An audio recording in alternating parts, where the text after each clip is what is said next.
Olá, aqui é a arquiteta Silvia Zanini, tudo bem com vocês? Eu queria desejar um Feliz Natal para todos, para a TV Relacionamento, programa Você é Top, gestão executiva, muita saúde e felicidade para 2023. Um beijo, Candy. Te adoro.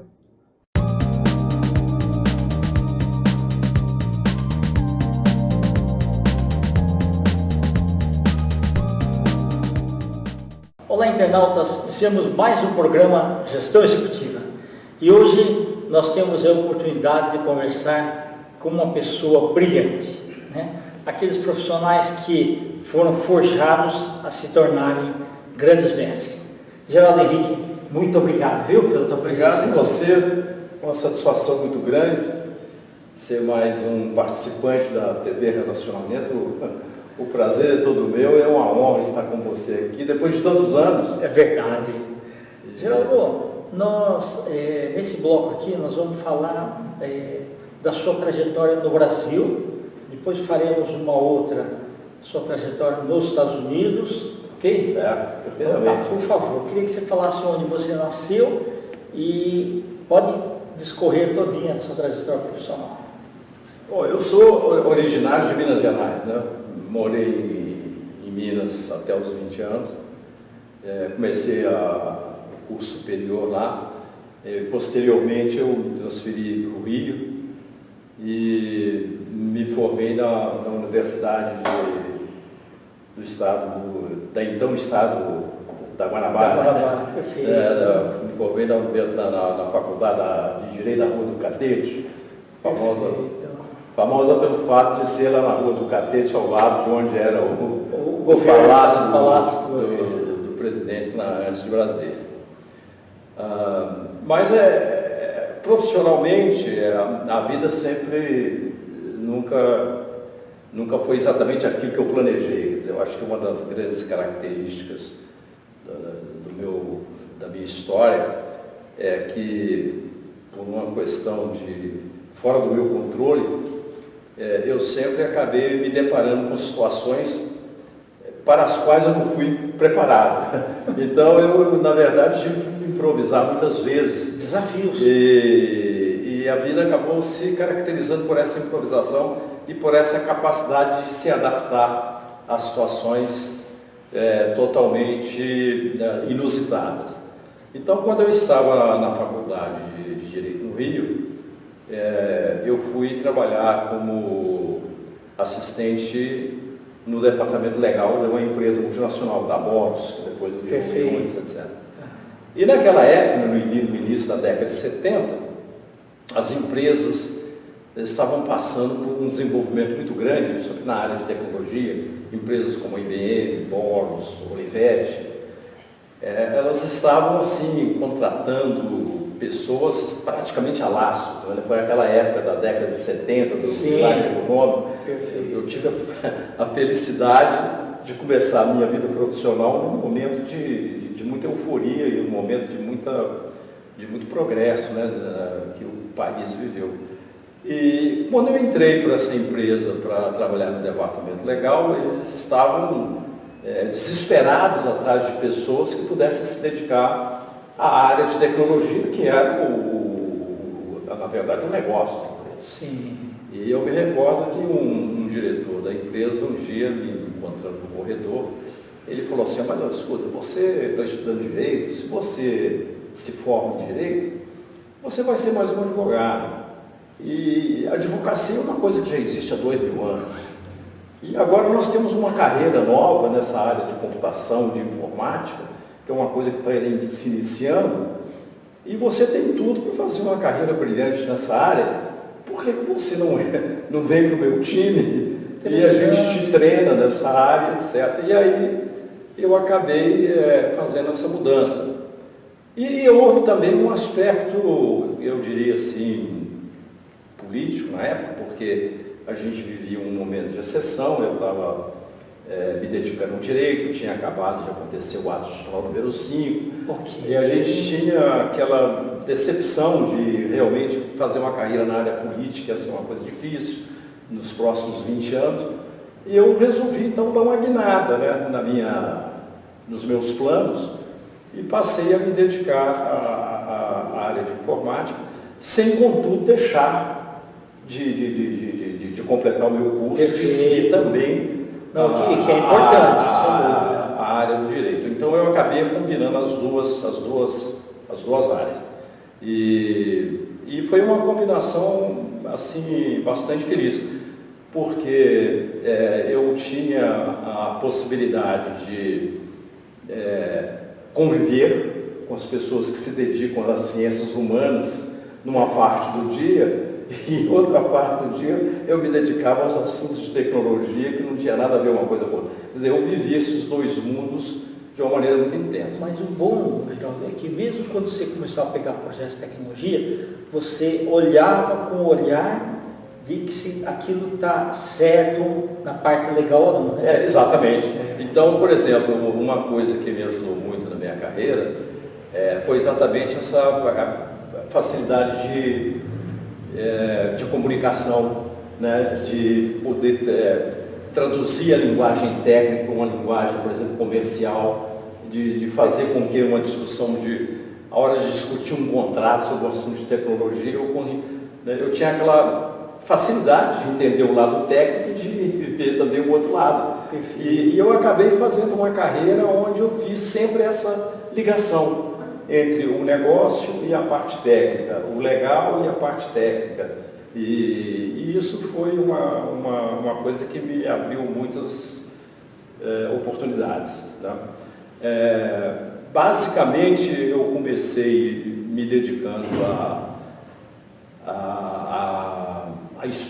ao suporte de equipamentos de automação bancária, numa época em que as empresas de tecnologia começaram a desenvolver o teleprocessamento. Quer dizer, eu comecei exatamente no início, que a Embratel começou com as torres de micro-ondas. Sim. A gente teve, pra você ter uma ideia, quando eu comecei, nós tivemos a terceira feira de informática no país. E eu me lembro que para a gente colocar um terminal funcionando naquela época, numa exposição, né, durante 7 dias de exposição, se o terminal passava 2 ou 3 horas funcionando, você tinha que dar graças a Deus, porque era tudo ainda muito embrionário, né? A tecnologia era muito embrionária. Então, o outro aspecto foi que isso também, pelo fato de eu ter me dedicado desde o início ao teleprocessamento, isso me colocou em contato com tecnologia de ponta, o que significou uma coisa também, uma oportunidade muito rara. Porque eu não me dediquei, por exemplo, a sistemas já convencionais. Eu, por exemplo, nunca trabalhei com um sistema de contabilidade, com um sistema de folha de pagamento. Na realidade, eu sempre me dediquei a projetos de tecnologia inovativa, né, a novas tecnologias. E eu acabei desenvolvendo projetos pioneiros, né? E tive a oportunidade de me dedicar principalmente à automação bancária. E por uma coincidência, né, o fim da década de 70, 80 e 90 foi a época que nós tivemos um boom da automação bancária no Brasil. Perfeito. E a história da automação bancária no Brasil ela é muito interessante porque ela coincide com aquele período inflacionário, né? E uma das coisas que a gente observa é que num ambiente inflacionário o processamento de transações ele é crucial, porque quanto mais rápido você processa uma transação, menos dinheiro você perde, porque o dinheiro desvalorizava a cada noite, né? Então essa é a razão pela qual o Brasil, na verdade, foi um dos mercados que mais evoluiu em termos de automação no mundo. E poucas pessoas têm a consciência disso, que, no fundo, o grande alavancador desse processo de automação, que inclusive ainda hoje coloca o Brasil numa liderança mundial em termos de qualidade dos serviços bancários, dos serviços de automação, foi exatamente o fato dos bancos terem que procurar uma solução para agilizar o processamento das transações. Né? Os cheques demoravam para compensar. Demoravam para compensar e tal. Então eu comecei, por exemplo, dando suporte a equipamentos de automação bancária, desde o processamento do cheque, aquelas marcadoras de caracteres CMC7, depois vieram os terminais. Eu participei, por exemplo, da experiência pioneira, por exemplo, da primeira agência online do Banco Nacional na época. Eu fui contratado para fazer o projeto e tal. E dentro da empresa onde eu trabalhava, eu era realmente aquele cara que estava 100% dedicado àqueles equipamentos que eram o futuro. Eu era um cara mais ou menos da futurologia. Então eu ia aos Estados Unidos fazer cursos para aprender o que estava acontecendo de novo. Quando eu voltava, nós tínhamos na empresa uma escola de treinamento da área latino-americana, e aí eu dava curso daquilo que eu aprendia nos Estados Unidos para a América Latina. Porque você tem que multiplicar, né, o conhecimento. E aí eu comecei a ficar realmente muito focado nesses equipamentos, que muitos deles, inclusive, nem sequer, às vezes, chegaram a ser lançados no mercado brasileiro. E posteriormente surgiu um órgão do governo chamado CAP, que depois virou Secretaria de Informática, que começou a controlar essa área. E aí aconteceu também uma coisa muito interessante, que foi uma grande oportunidade que eu tive, porque eu fiz um treinamento a respeito de caixas pagadores, né, as máquinas automáticas desses caixas. O pessoal não acreditava, né? Falando, não, mas vai soltar o dinheiro lá. Eu me especializei naquilo e acontece que os militares, na época, o governo militar, ele achava que o Brasil era um país pobre e que não podia se dar o luxo de usar esses tipos de equipamentos que o pessoal tinha lá fora. Então eu fiz o curso e de repente eu era a única pessoa aí no país que conhecia aquilo. E eu me recordo que o Unibanco tinha conseguido importar 8 máquinas dessas de saque automático. E a Capri não deixou o Unibanco instalar as máquinas, porque disse o seguinte: se vocês instalarem essas máquinas, os outros bancos vão querer comprar e esse equipamento é muito caro. E o país não pode se dar o luxo. E como esses equipamentos são equipamentos que podem ser compartilhados por mais de uma instituição, o correto seria que vocês instalassem essas máquinas compartilhando isso com outros bancos. E nessa época eu estava trabalhando com o Banco Nacional e eu sabia que, por exemplo, o Banco Nacional, o Bameirinhos e o Unibanco, eles já tinham convênios de projetos em conjunto, inclusive eles já administravam uma empresa, por exemplo, de distribuição de numerário, que pertencia aos 3. E eu me lembro que eu falei com o diretor o seguinte: olha, eu sei que lá no Unibanco tem umas máquinas encaixotadas lá que o governo não deixa ser instalado. E eu conheço essas máquinas, eu fiz o curso delas nos Estados Unidos, eu sei como instala essa máquina. Competitiva.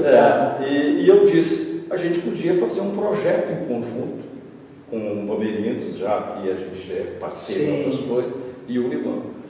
E eu fiz então uma visita ao Unibanco, e apresentei a ideia, e fiz um estudo, elaborei e coloquei no papel todas as possibilidades, etc., como é que a gente poderia seguir com esse processo.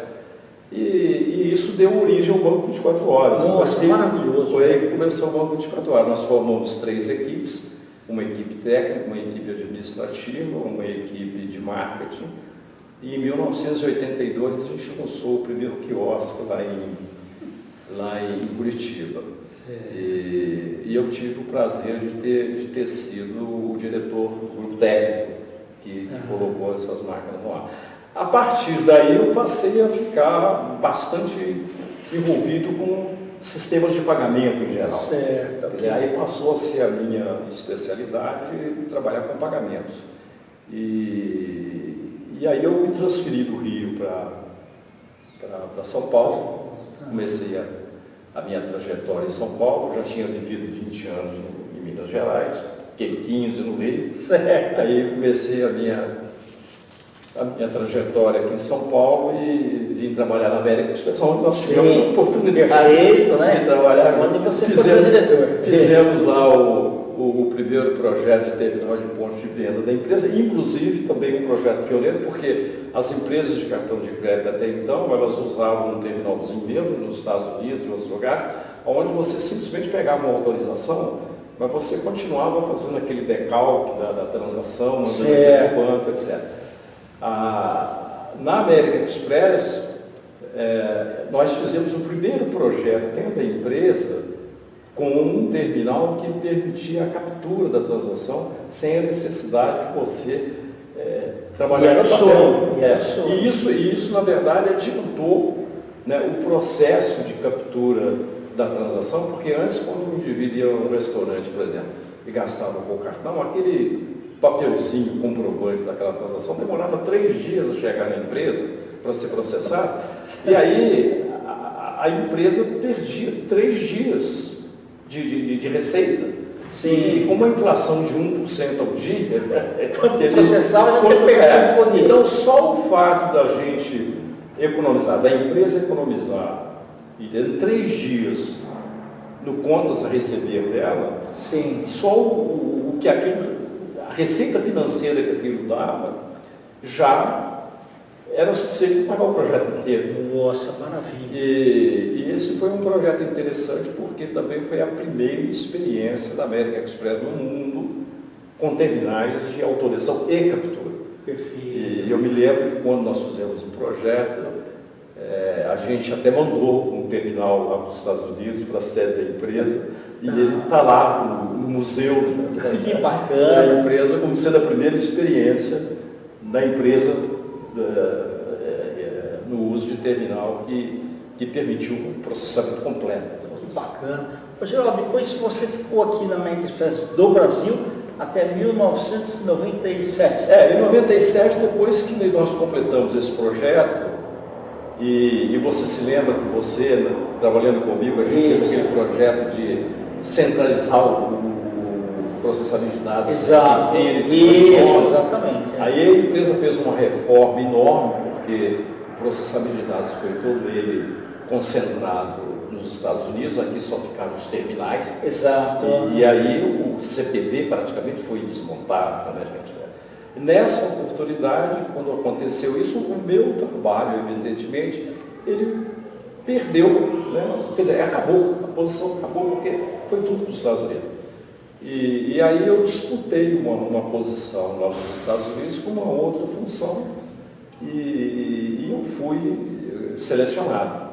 Então a empresa me demitiu aqui e me admitiu nos Estados Unidos e eu fui para lá para cuidar dessa mesma área de terminais de ponto de vendas e replicar aquela experiência que eu tinha feito aqui. Eu, de Miami, eu gerenciei a América Latina para a gente replicar essa solução na América Central, no México, na Argentina.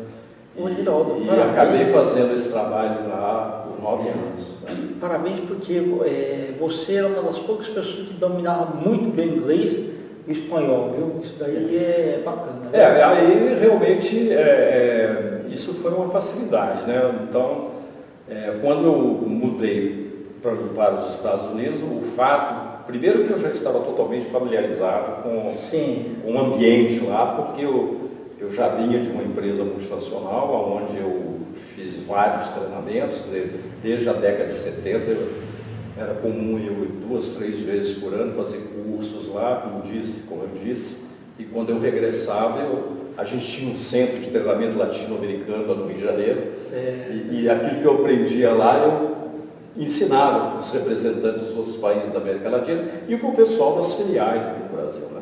Então eu já tinha uma certa familiaridade também com a cultura americana desde os meus 20 anos de idade, 20 e poucos. Perfeito. Geraldo, nós vamos falar agora dessa nova fase, a tua migração para os Estados Unidos, tá? Perfeito. Na próxima entrevista. Internautas, com os agradecimentos então a esse fantástico profissional, Geraldo Henrique, nós finalizamos mais um Gestão Executiva. Um grande abraço e até a próxima. Muito obrigado.